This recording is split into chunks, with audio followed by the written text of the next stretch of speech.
Welcome to Coaching Minutiae. I'm Nic Carothers, your host. Good to see you again. Glad you came back to visit with us. Today, I am joined by Mr. Jason Pruitt. He is assistant coach at Indiana State University. Coach, how are you? Doing I'm good? good. Thanks for having me. No problem. No Yeah. problem, man. I'm excited to have you. Welcome, man. We got to break bread together today, man. Yeah. Talk a little shop, I should have recorded that. That was a good conversation. I know, right? It was a good conversation. How's life treating you? Man, life is good, man. No complaints. Just, blessed and happy to be here. And you just got off the road, right, Coach? Yeah, just got off the road. Been a long past month. Hitting the recruiting trail, looking for some future sycamores, and just, you got to shake every tree. Oh man, a lot of gyms then. A lot of gyms. I know we're blessed to have you in our gym. I know you hit up some other schools here in the city, and then you hit the road, hit the ground running. Then Hit the road. I went from. It's been long. I think I went from Nevada to L.A. and hit San Francisco, and then hit Peoria, then hit Rockford, and just got back from Memphis. So it's a grind, man. You get some good food in Memphis. Got some good food. We got a chance to go to Murfreesboro this summer and go to Middle Tennessee State, playing an event there. We got someone caters some brisket for us. Okay. I almost lost a pair of pants eating so much food down there in Memphis. Tennessee, man. Yeah. So, but okay, Coach. So, Coach, I'm excited to have you. I really want you to just tell us about yourself. Tell us, where you from, Coach? Man, I'm originally from a small town, Leeton, Alabama. Leeton, Alabama. Leeton, Alabama. I've never heard of Leeton, Alabama. That's where I'm from. Home of multiple state championships in every sport. Home of greats like Ozzie Newsom, Ed West, music legends, Percy Sledge. Yeah. We got Fame Music Studio in the Shoals area. They call it the Shoals because it's 4 cities, the Quad Cities. Okay. So it's Muscle Shoals, Sheffield, Tuscumbia, and Florence. Florence is the home of the University of North Alabama. Okay. So they call it the Quad Cities. We're all within a 2-mile radius of each other. You can drive in and out of each other. Wow. So it's a lot of it's football area, but it's a lot of athletes, man. Yeah. And you play ball there? Play ball, man. Played baseball, played basketball, played track. Tried that football thing. Yeah. Wasn't that good at football. So we had to pass. Had to pass on that. Had to figure something. Had to figure out something else out. But yeah, man, come from a rich tradition of state championship in baseball. Got a state championship in basketball. 2 in track. Yeah. Went to the local junior college there. Got another state championship there. Lost a national championship. It's just it's athletes. I played with 2 guys in junior college who was like, you know what? When we got finished, after we lost the national championship, they was like, I'm going to go do something else. Really? So one of them went and started at wide receiver for Alabama and got drafted to the Kansas City Chiefs. Just like that? Just like that. And the other one went to the University of North Alabama, ended up getting picked up by the Dolphins in training camp. So those are the type of athletes that, I was around. Yeah, so you know what they look like then. I know what they look like. They know what they look like. Yeah. I got one, in women's basketball. I grew up with one. Wow. First cousin, Andrina Pruitt. Andrina Pruitt. 32 a night, 5'11" guard. Played in New Orleans. 32 a night. 32 a night. 32 a night. Walking bucket. My first cousin, in Alabama, we all live in the same radius. Okay. We all live by each other. So I literally can walk out of my house and walk across to her house. And we grew up together. But even after she graduated, right? She's probably like 4 or 5 years older than me. Okay. I still would go to gyms while I was playing. And they would be like, her name was Andrina. They called her Drina. They would be like, Drina's better. You know how the crowd do, yes, Drina. And I'm like, well, duh, she better than you too. I mean, what you want me to do? So it's just crazy, man. Another cousin, Brandon Pruitt, 6'3" left-handed guard. I think they lost the JUCO national championship too. He's like, all right, I'm done, man. Went to Tuskegee, engineering degree, been in the military for 25. He's a career military guy. He's an officer. Oh, man. So it's just. Thank you for your service. Yeah, your path is what you make it, right? Right. Yeah. Right. So now you coach. I know you've coached multiple places as a head coach. Now coming Division I. You know what I mean? Soon, after talking with you and just getting knowledge from you, probably soon to be a head Division I coach as well. You know what I mean? That's the plan. Yeah, I mean, tell me about your path through coaching. You know what I mean? Man, so my path is different. Okay. Never wanted to be. I'm not a career coach. I got you. You know how some people they play, then they come out of school, go grad assistant, they grad assistant, right. They go the long way. Man, I came out of school, I graduated after I got finished playing. I graduated. I'm gonna be on TV. So my undergrad is in communications, mass media arts, Clark, Atlanta. What's up? But you know, it's different. I started off in production. Okay. Then I started off as a news photographer, news producer. Messed around with a little on-camera stuff. Figured out that wasn't for me back then. They said my dialect back then, my dialect was too strong, so I would have to work in the South. But now they let you. Yeah, it's different. That's what I'm saying. Everything's different now. You can work wherever now. Right. Back then, when I was starting out, they didn't even want anchors and reporters to have facial hair. Wow. Yeah. So, but then I, you know, took a job, first TV job, for full-time TV job. Took it back in Huntsville, Alabama. Okay. News photographer, editor, producer. Got what I needed. Took another job in Cincinnati at the ABC station there. Okay. Was again news photographer, editor. Shot a little for the Bengals, shot a little for the Reds because we would rotate, you know, whatever they needed. Figured out, man, it's cold outside. So you talking about hustling, coach? You on the go, coach. Yeah, it's on the go. News, on the go. So then figured out it was kind of cold outside. I wanted to do something else because I could also write and produce. Right. So then I landed here in Indianapolis at Wish TV. Wow. Where I was a promotion producer for 3 years, meaning I, you know, promoted the local newscast or anything in-house. And then did that for a while, and then had the opportunity to take a corporate job. Went to the corporate level. Then, you know, my wife was also working in the same field. Okay. That's where we met. And then after the corporate job, found out that we were moving to Miami. So when we moved to Miami, I got out of television. Okay. And I took a job with a college. And I was the multimedia manager at that college where I was over. I basically did everything in TV that I did at that college. At the university. Okay. I did all the billboards, all the advertising, all the marketing. I had an ad agency that we had worked with ads and stuff. Right. So all the things we don't see, you know, on game day, all the production, that's what you in charge of all. Oh yeah, everything we do now in the athletic world, I done that in my early career. Wow. That's why I laugh and I'm like, man, when I be talking to some of these coaches, you know, I have had some D1 conversations with some coaches, and they were like, yeah, we want you to come in here and, you know, maybe build some graphics and, you know, do our social media. And I'm like, you know, you can't afford me to do that. Yeah. You know what I mean? You can afford me to coach basketball, but to do that, but experience, I can help you do it, but that's not what I want. That's not what I want to do. Right, right. You know, your passion is coaching the ball. Passion is coaching. So I just, man, like I said, man, right place, right time. Is how I actually got started. That's awesome. And it doesn't work out no better than that. Okay, so first head coaching job? Man, first coaching job was in Florida. Okay. And I had an opportunity to coach that high school that was on that college campus. Wow. So a guy named Andre Torres hired me. And we had a good year, made a good run, you know, learned a lot from him because this was my first coaching job ever. And once I got into that because I was skeptical. I didn't take that job. Really? Because I was like, man, I don't want to coach no basketball. I felt the same way, coach. I didn't think I'd be a coach. My background's medical, man. Yeah. Coach no basketball. And, you know, got with him and, man, had a heck of a run, man. Ranked top 10 in the state of Florida. Oh, wow. And so after that, I found out that we were moving to LA after that season. And so I remember looking at my wife and said, hey, since we moved to LA, I'm going to be a basketball coach. And, you know, she was like, all right, try it. You got a year to find a job, a coaching job. You got to go back into TV. Yeah. You know, because LA is expensive. Yes, yeah. You know, so my first ever full-time interview was for an assistant women's basketball coach at USC. Wow. Michael Cooper interviewed me.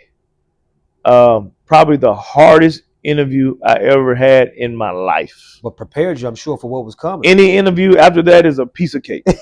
Like, for real. Like, he literally had me sweating in that interview, you know. And then after that, I didn't get the job, of course, for 1 year high school, you know. Understood. But he had an opportunity, you know, available to do media stuff. And but I took another opportunity at Caltech on the men's side, and I became an assistant coach for the men's basketball program at Caltech. And you got to remember, Caltech at that time, it probably still is, I haven't looked, it's #1 school in the world academically. Wow. You know, engineering school, STEM school. So went there, got that experience, met a couple people, and then a women's head coaching opportunity came open. So you got to remember. So follow me. 1 year, high school. 1 year, assistant on the men's side. Yep. Next year, I'm a college head coach. Wow. It was meant, Coach. Yeah. It was meant. It don't happen like that for everybody. That's a very organic path to get to an opportunity to lead a program. Yeah. But your preparation, Coach, it's funny we go through things or we have experiences in our lives that prepare us for what God has us later on. That's my personal belief. Man, your path of not only being in front of a camera, but understanding all the things that go into it. There's a lot of things that people don't see with us in coaching. They see us on game day. They don't see our organization skills. They don't see the chess pieces that we're moving, not just on the court with the players, but within our staffs. All the recruiting that's necessary, trying to get the right people in the building, trying to get the right culture in your locker room, so that your production is what they expect it to be when you put them on the court. So your path, Coach, was actually probably on par with having, preparing you for that head coaching position. I think that due to my background and because of my background, when it was actually time to step up and take over a program, with my last job, I had already been in leadership role. I had been in corporate America leadership roles. That's why I have always run my programs as a corporate America entity. Because, in news, in the newsroom, the news come on every day at what, 5, 5:30, 6, 10, 11? Right.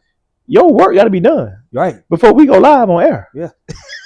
So it's deadline driven. Right. So my expectation is the same thing for the players that have been in the programs that I am.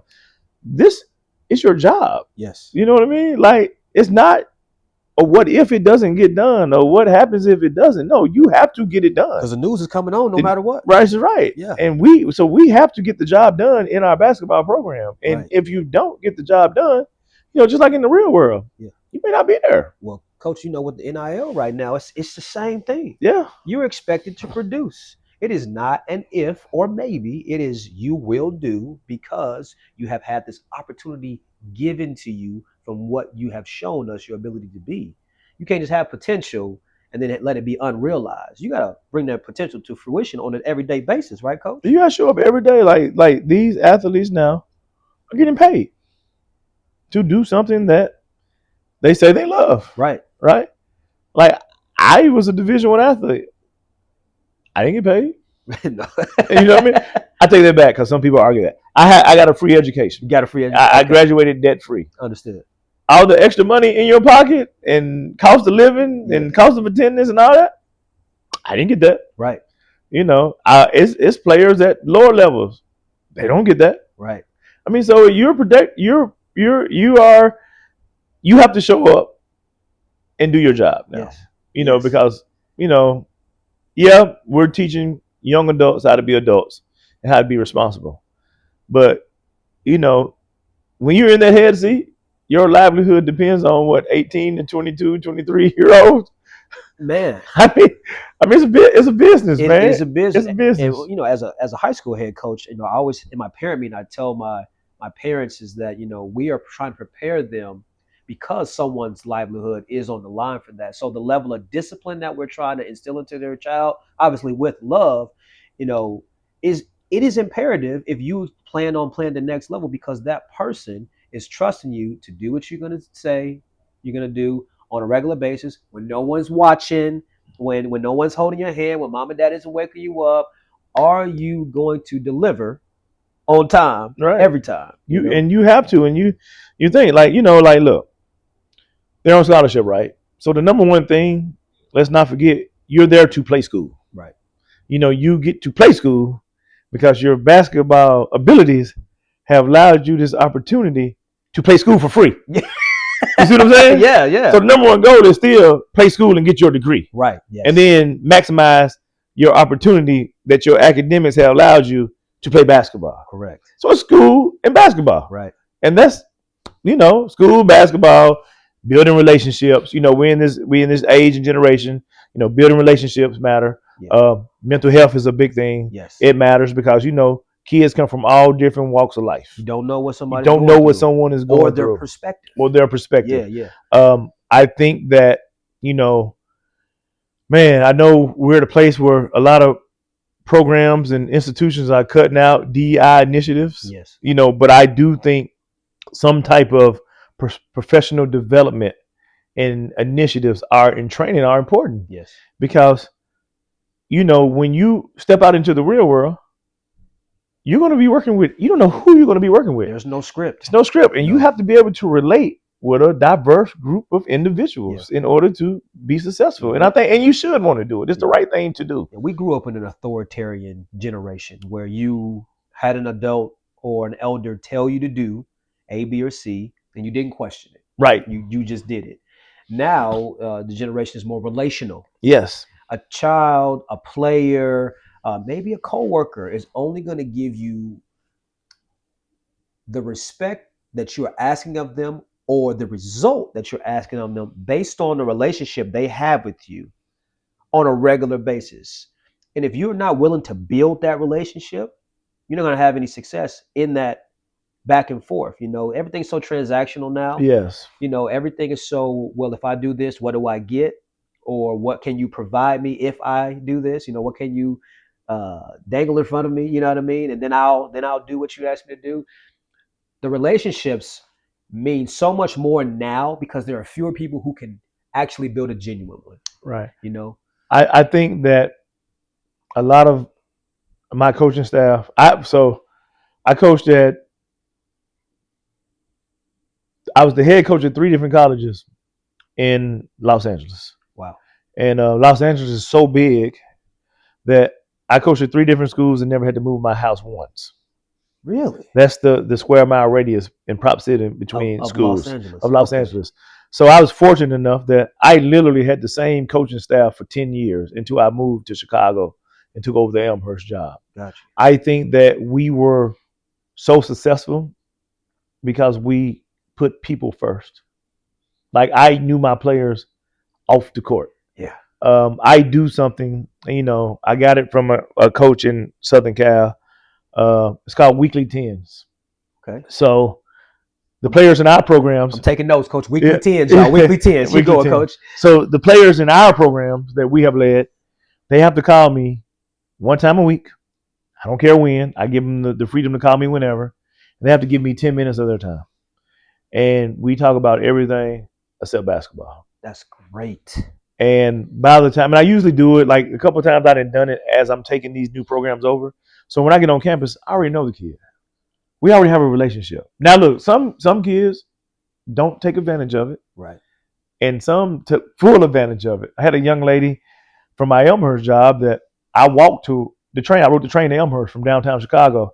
And she literally knew my routine and she would call me every morning walking to the train stop. Look, she's actually came to some of my games since I've been in Indiana State. Really? To see it. And but I think I care. I care. Yeah. Basketball, I love the game, but I care more about people. I tell my girls all the time, basketball is just how we met. Right. We just met because of this ball, but who you are is more important to me than this ball bouncing because it was bouncing before I got here. It's going to be bouncing when I'm gone. But while we're together, I have to give you my best at all times. And hopefully the relationship goes beyond the court.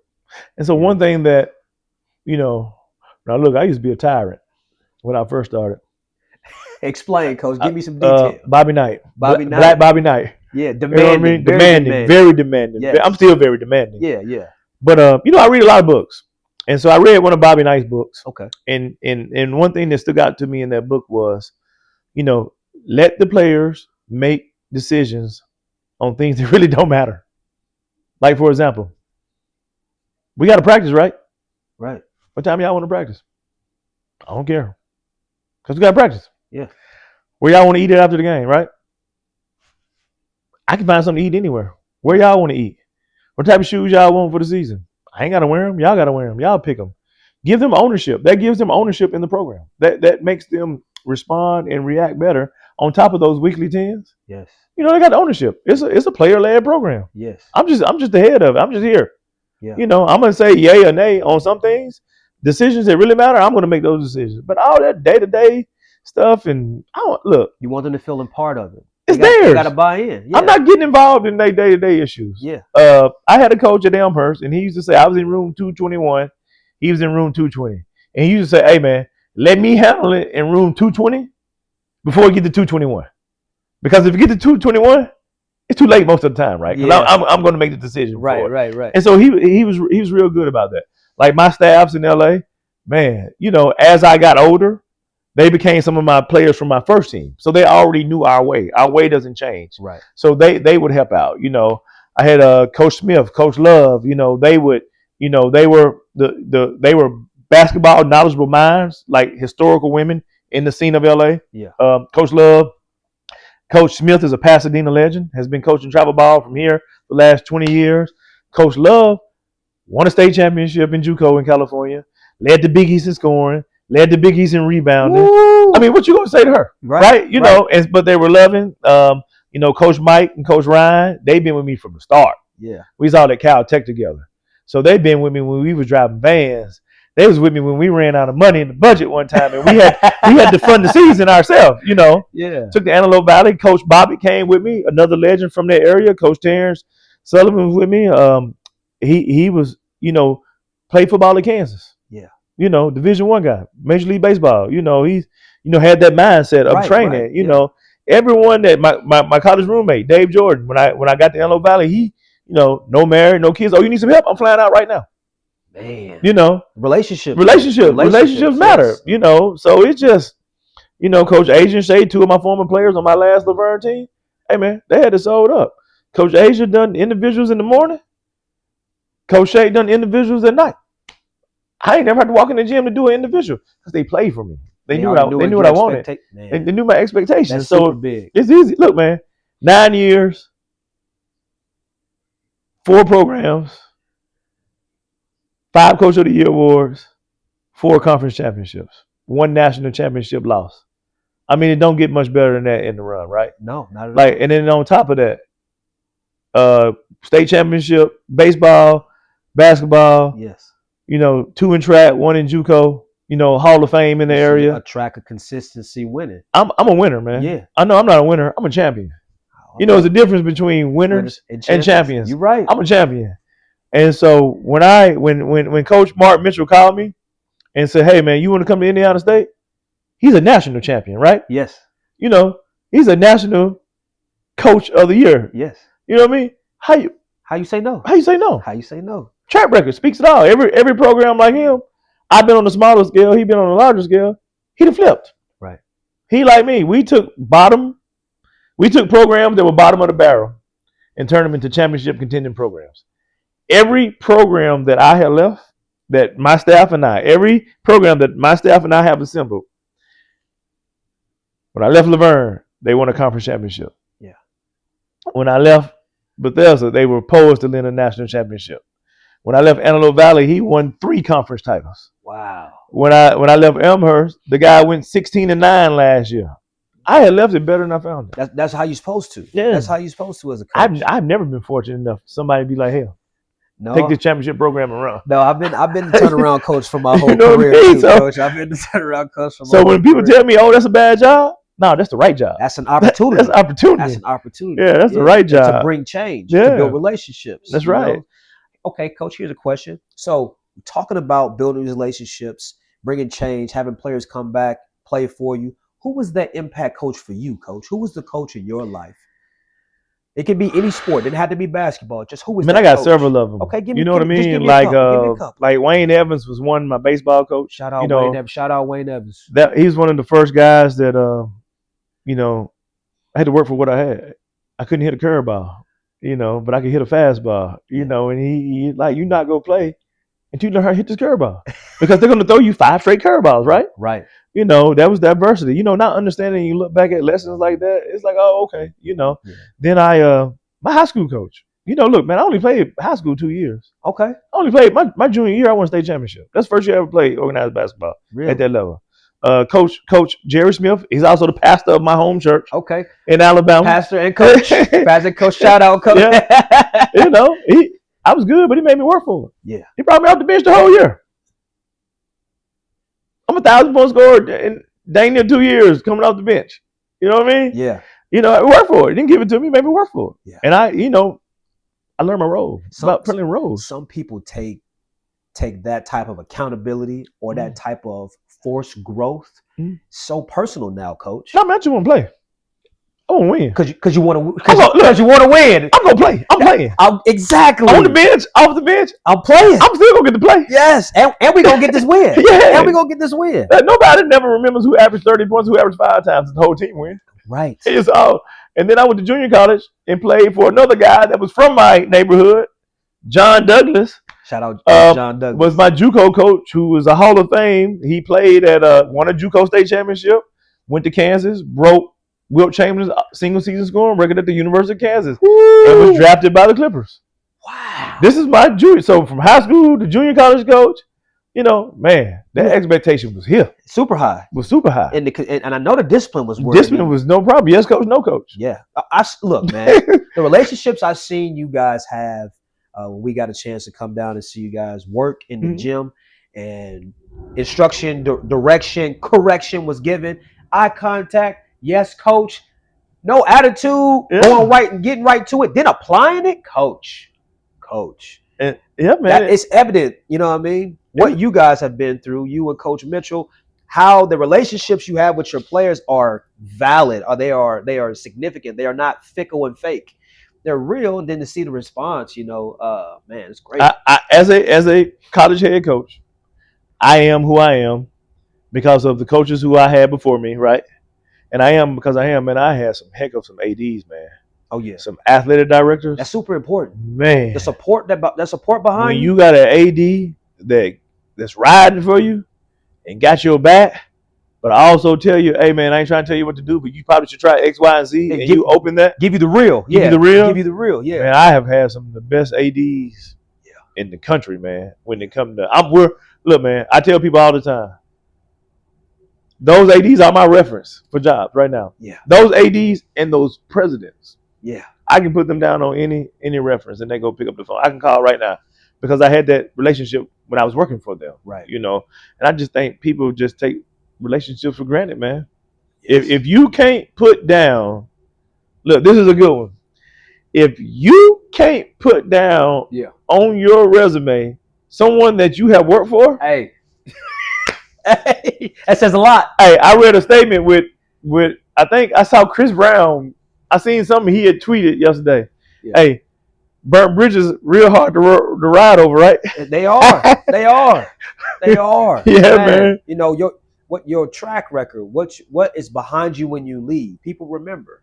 Are you a locust and you eat and burn everything on your way through? Or do you plant and cultivate things so that you leave a garden on your path? You know what I mean? I was fortunate enough, people ask me what's the difference between, the levels that I have been at, right? I think when you're thinking from a player standpoint, I think it's just size and athleticism at this level, at the D1 level. Okay. D3, NAI, man, those players are very skilled and can hoop. I also think it's being in the right place, right time. Who's recruiting you and who sees you. I don't think it has anything with, those 5 stars are going to your UConn, your top school. Right. But everything in between, I think is about what system do you fit, what relationship do you have, and who's recruiting you. Yeah. It's all about fit. And how willing you are as a player to have those conversations that you talk to take that 10 minutes, right, Coach? Because I have had players who you say, hey, reach out to this coach on social media. Write a handwritten letter and send it to the head coach and the recruiting coordinator, explaining to them why you like their school, why you would fit in their system with some film. Send them that information and it sets you apart, right? Right. I got people who won't do it, Coach. I've had people who wouldn't do it. Talented, Coach. I mean, got the size, Coach. Got the grades. Meek as a mouse. Won't speak up. Won't get recruited. I'm real talk. I get about 50 emails a day from recruits. If I look at it 9 times out of 10, I go through them because that's the first thing I do when I wake up and go to sleep. Right. If it look like you done copied and pasted something, 9 times out of 10, I don't even, unless I just know the name or see it, I don't look at it for real. It's hard to look at all that. You know what I mean? Yes. It's about relationships, man. Who I have seen, who did I see out this summer? That's their parents over there acting crazy. Man, I can't have them in my gym. Hey, going to my AD talking about. Coach Mitchell was talking about at JUCO, JUCO jamboree, guy running on the sideline, trying to coach on the sideline. Parent. He said he had light blue on. He said he ain't with us. Yeah, no, man. It's crazy, man. That some parents, my daughter ran track at Dayton. Okay. I don't even know who the head coach. I don't even know the head coach name. If you was that, I really don't. Yeah. I know the coach that recruited her, the jumps coach that recruited her. I don't even know his name. Coach. Wow. It's not my job. Do what you're supposed to do. Yeah. If something's going wrong, I hear from them.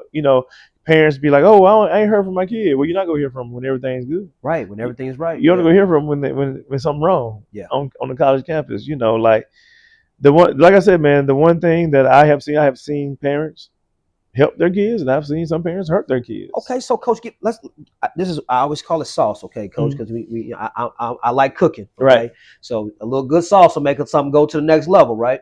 Give us some sauce, Coach. If I'm a parent, I'm passionate about my kid. My kid's got talent. My kid legit has talent, has interest from different places. How do I make sure that I'm setting my kid up to succeed on in game and outside the game? Give me one thing for each. Well, I think it's discipline. I think discipline starts at home, right? If you yelling and cussing and fussing and talking back to your parents, and you don't respect them, I know you ain't gonna respect me. Hey, so that's a no for me. Yeah, you know what I mean. That's a quick or I done had something like I tell them, hey man, if you talk to your parents, even if you do talk to your parents like that, you about to talk to me like that, right? So I think just nipping that in the bud right away one day. And I think, man, so many people stuck on this D1. I had to say, what my coach told me, my JUCO coach told me? Talk to me. D1 players don't ask for scholarships. People give them scholarships. Woo! Woo! Or those fake offers that's coming from the AAU program because they asking you to, hey, get this kid a little love even though it's not a real offer. Like offers, real D1. And not even just D1. Yeah. Scholarship players don't ask for scholarships. Correct. Coaches give it to them. They go seek them out, right? They go seek them out. Yeah. And I'm like, it's so many opportunities. Like just here in Indianapolis, you got Marion College, top 5 in the country, NAIA. Uh-huh. You got Purdue Fort Wayne. You got IU Indy. You got Anderson. You got Franklin. You got DePaul, top 10 D3 in the country. You see what I'm saying? Right. You got St. Mary's of the Woods. Hey man, get your butt in some of these elite camps. Yeah. You got to go to some of these elite camps. You got to put yourself out there. You got to put yourself out there. And you got to have conversations while you're there. You got to have conversations while you're there because that gives the coaches an opportunity to actually coach you and interact with the staff. Yes. Go to some of these elite camps. Put yourself on these coaches' radar. If you go to that elite camp and you kill that camp, I bet you they go call you. I bet you go get on their radar. I tell my parents, don't just depend on AAU because the coach that has a system that your kid can play in is looking for a kid that fits your child's build. Right. Got to be at that court at the time that your kid is going off. Right. That kid, your kid can have a bad game in that game, and they don't have time to come back and see him. So it's like catching lightning in a bottle sometime if your kid is not one of the top kids, right? Right. Okay, so you got to put yourself in spaces where your child can be seen. You got to be consistent on social media, putting up the right things, not just highlights of scoring, but other things, communication, what the workout look like, what the day-to-day look like, If you don't have an IU or Purdue kid, why are you going to an IU or Purdue camp? Unless you just want to go for the camp experience and you got the money to burn and all that. Right. But another piece of advice someone told me, I heard him telling the parent this at a camp. If you want to know what level your kid is at, take them to every local college game in your area and ask your kid, can they see themselves playing at that level? Uh-huh. That's a good way to figure it out. Can you guard anybody on the floor? I went to the number 2 junior college in the country. We lost the national championship. That was the best decision for me ever because I got to play right away. I got to play right away, and then I was fortunate enough to go Division I after that. Because I done what I was supposed to do in the classroom and in the books. Everyone's path is different. Yeah, I have had when I was at the NAIA level, my whole team was D1 bounce backs or kids that could have played D1. That's why we were so good. Right. We beat a D1 that year. So that's why my kids were so good. At the school that I was for that, where we lost the national championship, I had a 6'5" and a 6'3". Ooh. They could have played D1. Yeah, absolutely. No one just recruited them. They got overlooked. They got lost in the shuffle from coming out of JUCO in Arizona. When I was at Laverne, that last team that I had Division I, Division II kids on all of those teams. That last team that we had that finished 24-2, 24-3, that whole roster could have played Division I. Wow. They were great academically.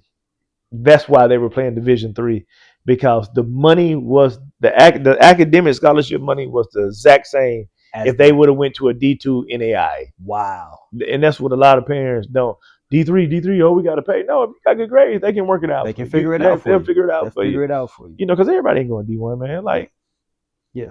It's roster spots. And you get money in D2 now. Yeah. D2, NAI, you get money. Man, I just think you just got to be open to every opportunity, man. And I think that the people that are open to every opportunity are the ones that succeed. Yeah. Like, I think that Division III basketball right now is the purest form of basketball, because those kids are not on athletic scholarship, they're on academic scholarship, and they're choosing to pay to play. Wow. One parent told me one time, well, they're going to have to pay to go there. You got to pay to go anywhere if you don't get a full scholarship. Right. Right? Right. I mean, so what's the difference? Very true. You paying just to go to school, or you paying to go to school and do something that you love? I mean, don't close any door. Every opportunity is a good opportunity if you want to play basketball, or if you want to play any sport. Don't burn them bridges. Don't burn them bridges. Yeah. Don't burn them bridges. Yeah. Okay. So hear me out then, Coach. Okay, I got a hypothetical kid for you. Okay. This kid is a 3.2 GPA kid. Maybe she's 5'7", 5'8". You know, she's a scoring player, but obviously in college she's probably going to be a point guard at that size. Got high IQ on the court, got a good motor, rebounds the ball, coach, will communicate on the floor. Plays on a small AAU team that's not on the circuit, doesn't really go to the elite camps, isn't active in social media, but does everything right on the court. That kid, compared to a kid who's not as skilled and talented, is out there, is playing on one of those high AAU programs, same size, same build. Which kid is a better kid, Coach? Man, it just determines on what kid fits with me. Say that again. That comes down to what kid fits the best with me. And that was what I was hoping you would say, Coach. Yeah. Because people don't really realize that it's fit over the name. Yes. The fit of where your kid is going to go. Can that child actually mesh with the culture, the scheme, and the staff of that program is so important. So if the relationship isn't there, if the system isn't there, if the academics isn't there for the child to study what she wants to study, like you said, she going to D3, she going to school for school, right? Playing ball because she loved to play ball. If it's not the right fit, y'all, that's the message. That is what you got to really take into account instead of the name of the school. The name of the school. Yeah, no. When we had it rolling, man, it may be a kid in the gym that's average on the same team. That kid averaged 20 points a game. You know, that kid averaged like 8 points, 8 rebounds a game.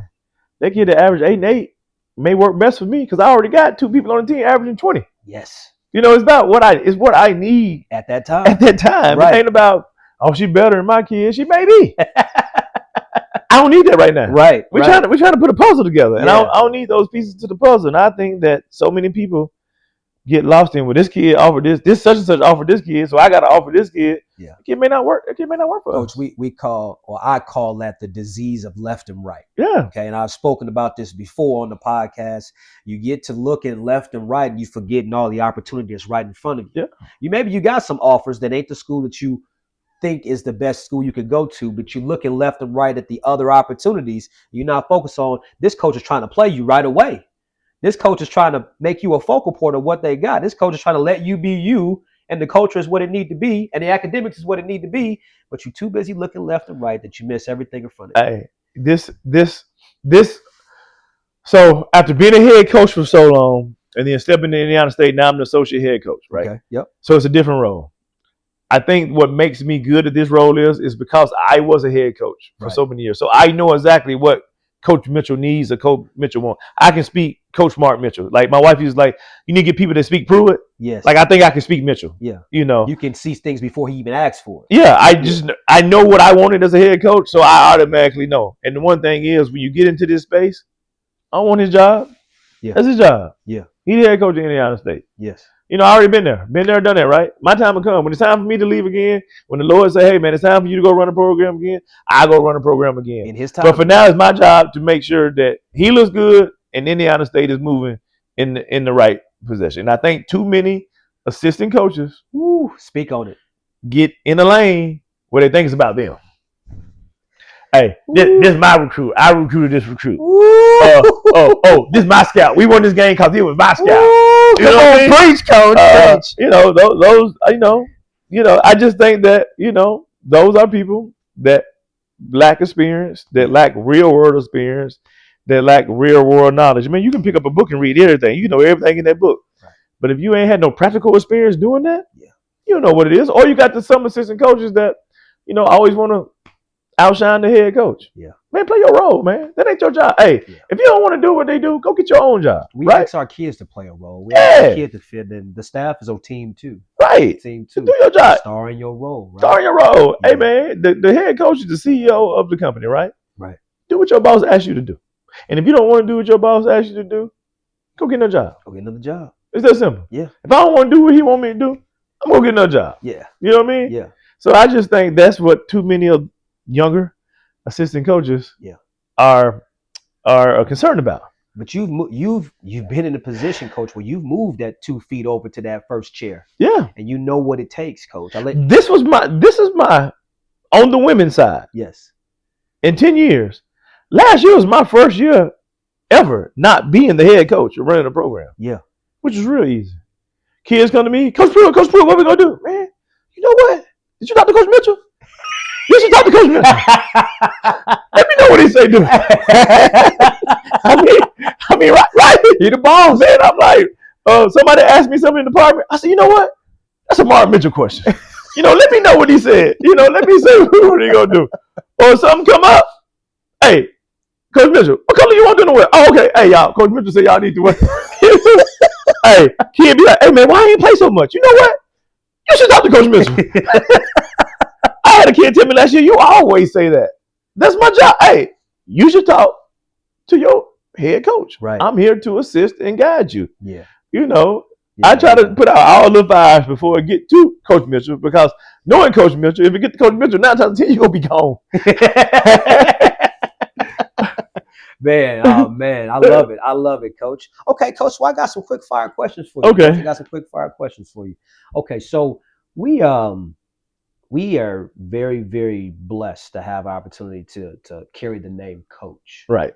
That I actually just put out a collection for our clothing, our merch store. Mm-hmm. Go check it out at Coaching Minutiae, FW all. My first name is coach is what the line is. That statement, my first name is coach. What does that mean to Jason Pruitt? Man, coach, we have been entrusted with a special opportunity to shape young people and lead them in the right direction. And some coaches of community, the second most important figure, the most important figure is God. Yes. Then it's your parents. Then it's your coach. Yeah. This is what I've learned from coaching diverse individuals. So I don't take it lightly. Like, what are you doing with that title? Like, someone calling you coach is basically like calling me dad, right? Yeah. So these young people are looking up to us in this position of coach, right? Yes. So coach is an entrusted opportunity that we have to make a difference in someone's life. And I think we should take full advantage of it. Yeah, man, it's an honor. Yeah. It's an honor for somebody to refer to you as coach. Right. So we don't take that lightly one bit, coach, one bit. Okay, coach, if you had to go back in time, like write a letter to us going back in time. Okay. It's written to yourself to give yourself 3 tips in your journey coaching. What would those 3 tips be to Jason Pruitt years ago when you first started to help you along your path now? Man, the first tip would be, man, you can learn something from anyone that you're willing to listen to. Ooh, say that again, coach. You can learn something from anyone that you're willing to listen to. Willing to listen. Listen to. Yes. Learn it either for the good or for the bad. You still can learn if you're listening into that person. The second one would be don't change who you are. Yes. I lost the national championship because I changed who I was. Really? Who I was. Yes. I ran the same offense for 30-something games. Okay. Young coach, second year, third year head coach at this time. Ran the same thing the previous year, made it to the national championship, made it back to the national tournament the next year. I want to show these people I'm a coach now. I want to get there and start drawing up plays and start doing that. My team looking at me, they still talk about this day. Like, man, you tripping. You know what I mean? Why didn't we keep going? Why we keep doing what work? Yes. You know, it cost me a national championship. So, you know what? Stay true to yourself. Got you. If this is what you do, and this is who you are, then so be it. Yes. You live to die with it. This is who I am. This is what made me do who I am. Love it. I love it. And then the third thing I would put in that letter would be, you know, read more. Read more books. Read more books. Of substance. Yeah. Read more books. Yeah. You know, because a lot of the information that I have found along the way are from books. Yeah. That I have read. Not from what people have told me. It's from actually, what did they say? You know, what they say about our culture back in the day. If you want to hide something from a black man, hide it in a book. Hide it in a book. And that's why I read all the time. Yeah. All the time. I don't want to be in the dark about anything, and I want to be prepared for what's coming. You know, a lot of people Will Smith said something very profound. He said, there are millions and millions of people who lived life before you did. And they've experienced all these experiences and written them down for you. But a lot of people don't go pick up the book to read those experiences to prepare them for probably what's going to happen. History repeats itself, right? Yeah, right. Read a book. You know, and look, man, grew up in the AME Church of Christ now. And I tell people all the time, you know, one thing in our program that, you know, we have been successful with is, you know, when I was running the head coach show, that live to fight another day. Today ain't your day. Tomorrow may be your day. Right. When I leave out them doors, I don't want to hear about it. I'm done. Yeah. We'll talk about it another day. Like, don't put the weight of the world on your shoulders. You know, we have a lot of kids that do that, Coach. Yeah, like you missed that shot, 10 other kids missed that shot too. Yeah. You know, it'll be okay. You know what I mean? It may not be okay in a moment, but it's gonna be it's gonna be okay. You know, live to fight another day, man. And that's what I think, man. I don't think, and I know I sound like this old man. No, this is wisdom. We're giving to other coaches, man. I don't think that I will be the person who I am today without the upbringing that my parents and my father instilled in me. Understood. You know, it was, I don't know anything but championships. My dad was a champion. You know, like it's expectations. Like, no, you go do your best. You go finish what you start and you go give it your all. Yes. And I don't think it's enough of those conversations happening at home anymore. You know, my dad would tell me, man, you suck, man. Like, you were horrible, you know, or, hey, man, hustle up. Yeah. You know what I mean? And I just don't think it's a lot of those conversations now that go on in the home because, you know, it's my baby or, yes, you know, or, you know, oh, it's okay. No, it's not okay. Like, we used to turn the ball over. My player was like, it's okay. No, it's not okay. She just turned the ball over. Yeah. Don't tell her it's okay. Don't you tell know, her it's like, okay. Okay, it's not okay. Yeah. Like, well, that's a bad shot. The one thing I learned from one of the book I read was, I don't tell the player that's a bad shot. I said, hey, man, take a better shot. Yeah. I don't be like, that's a dumb turnover. Hey, man, make a better pass. Yeah. You know, I always try to give them something positive. Give them direction, Give them directions. Yeah. And I think, man, that COVID changed me. COVID changed you. COVID changed me a lot. How so? Talk to me. I have an 8-year-old. Okay. With special needs. Gotcha. And I'm more patient now. Yes. You know, some of my players be like, you know, right now I'd be like, hey, man, you either can do it or you can't. And if you can't, don't worry about it. We'll work on it. And if you still can't do it, I mean, that's a you problem. Some of my old players, some of the players told me, man, we'd rather you yell at us than tell us that. Because, but it's the fact of the matter. You either can do it or you can't. It's the truth, though. It's the truth. You know, I've always said that people always say, tell me the truth. Yeah. But when you tell them the truth, they get mad at you. Or they take it personal. Yeah. Even if you deliver it with love. Like the way you just said it, the perspective someone else can take that with is like, man, Coach don't believe in me after he said to me like that. Oh. What you mean if I can't do it? Well, I'm just being honest. I'm just being honest. If you can't do it, you can't do it. Like, the one thing I learned, the Amherst taught me a lot. The 1 year at Amherst taught me a lot. You know, took over a program that had won 9 games in 3 years. Wait a minute. 9 games in 3 years? Yeah, they won about 8 or 9 games in 3 years. Wow. And, man, that first year, man, I brought 10 kids to LA for me. Let's go. We're going to Chicago. Let's go hoop. And, man, we was able to finish the regular season 12-13, made playoffs for the first time in probably 10 years. Yes. You know, trajectory was going up. The one thing I learned about being in the Midwest, so you got to remember, when we left Indy 22 years ago, we went to Miami, one of the most diverse places in the country, right? Right.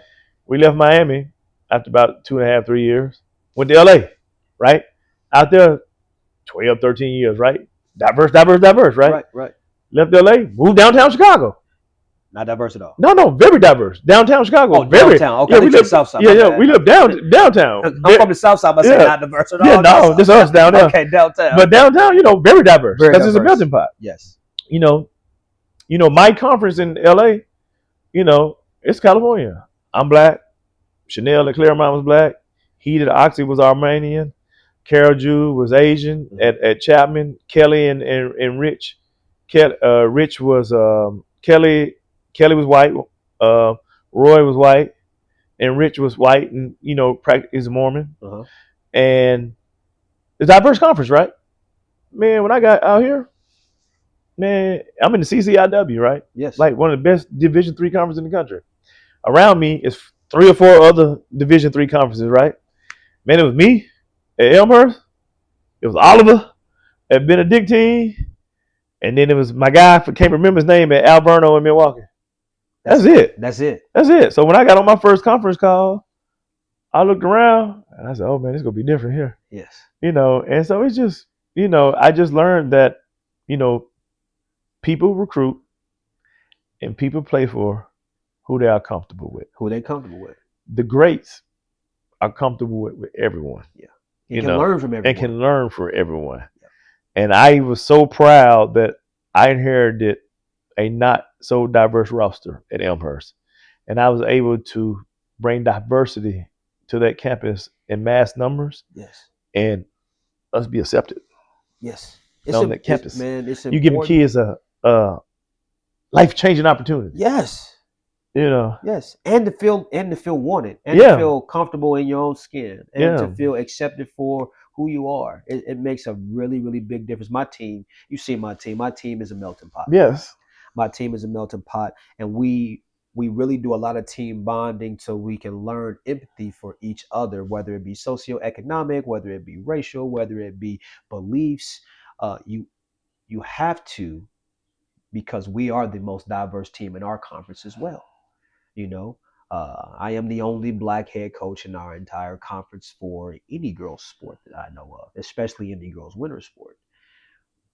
But they accept me in our conference. It's not awkward at all. Those coaches are class personified, and they treat our kids with the most respect. It's not like that everywhere, but mid-state, I'm very, very proud to say that they are like that. And the one thing with being on the West Coast, you remember George Floyd? Oh yeah. So you remember when all that went on, right? And we all had this social activist movement, and the one thing that I noticed a lot was that you hear a lot of coaches coming out making statements like we don't believe in that and we stand on that, but your roster don't accept that. Very true. You know what I mean? Very true. I just sit back, take notes, you had a lot of coaches come out with these statements, but you don't believe that. If you believe that, your roster wouldn't look like that. You know what I mean? You had time to build that roster, but I think it goes back to people play and recruit who they comfortable with. Yeah. I'm comfortable around everybody. Yeah, everybody. Yeah, I'm comfortable around everybody. I love everybody. I love everybody. Look, I believe in God, man. I believe in Jesus Christ.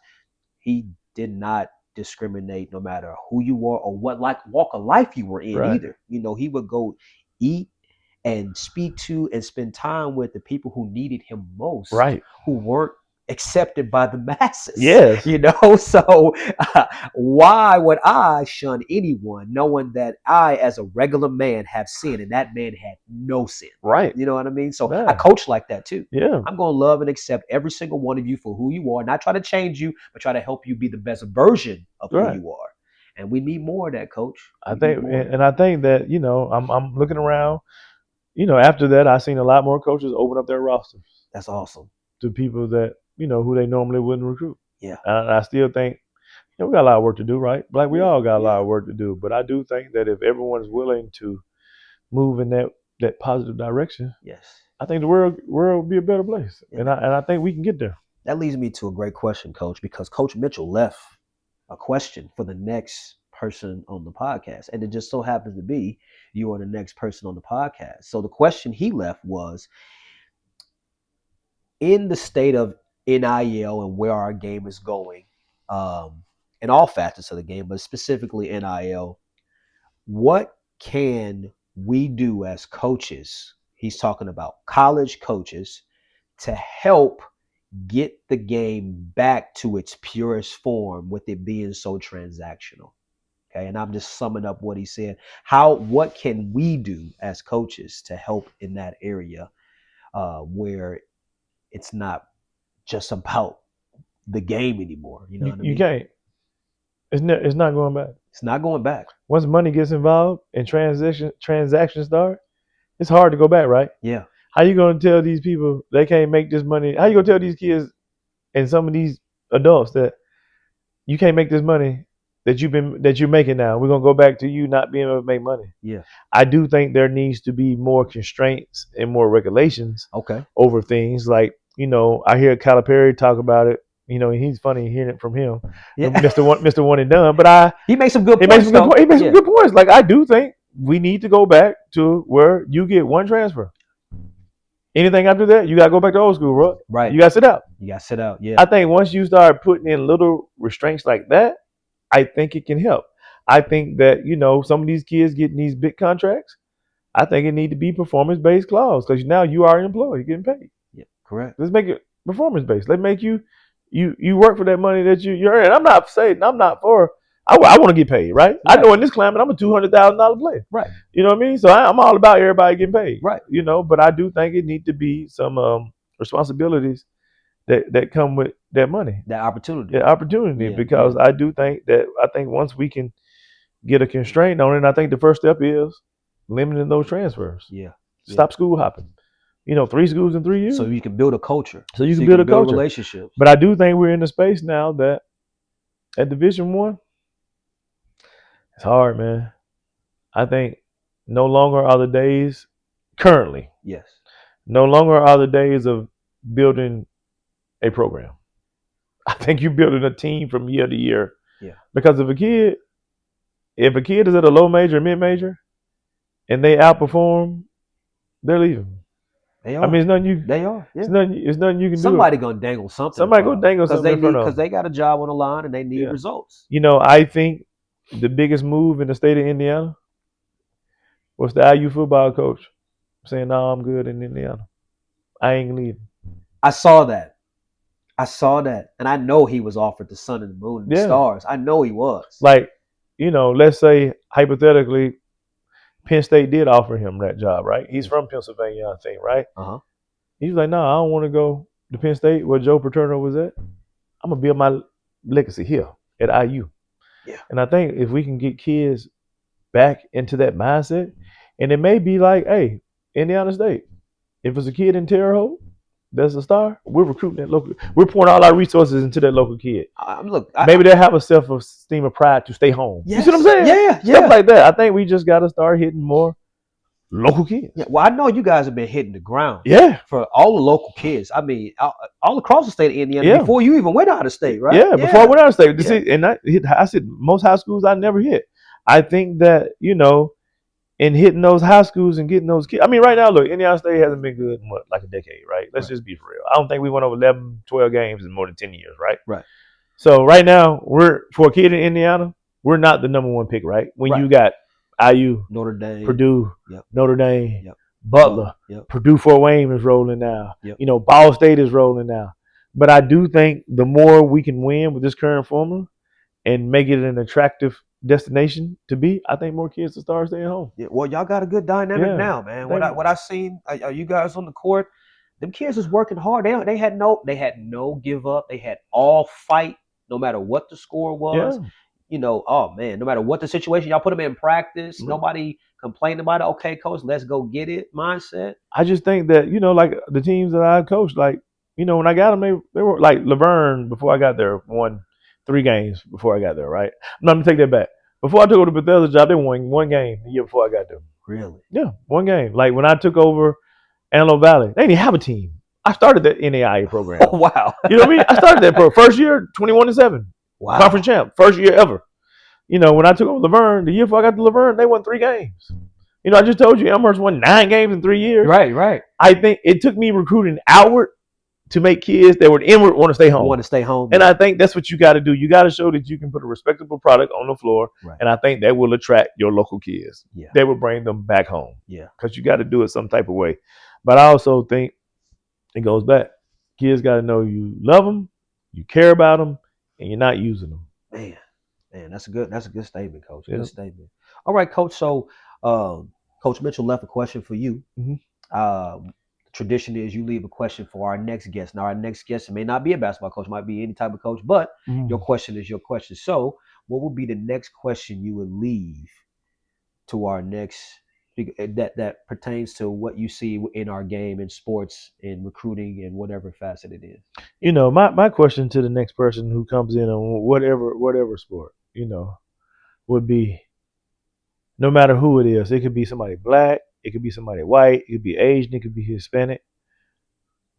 What are you willing to do, and how committed are you to making your roster and the people you're around look like the kingdom of heaven? Ooh, say that again. That is powerful, man. Yeah. What? No matter what race, what ethnic, what gender you are, how willing are you, and how committed are you, and what will you do to make sure your roster and your staff that you hire look like the kingdom of heaven? Which is very diverse. Yes. That's the only way we can move forward, is accepting everyone for who they are. Powerful, Coach. Powerful. Well, Coach, it's been a blessing. It's been a pleasure to have you. I'm excited to have you, Coach. Thank you so much for coming on the podcast. Thanks for anytime. We appreciate you watching Coaching Minutiae. Make sure you like, subscribe, share, hit that notification bell. We would love to incorporate as many people into the pod as we can. That like button costs you nothing, but it helps us get the word out about what we're doing, how we're trying to empower coaches, players, and parents as we travel our way through the minutiae of sports. Thank you very much. Good to have you here. Thanks for having me.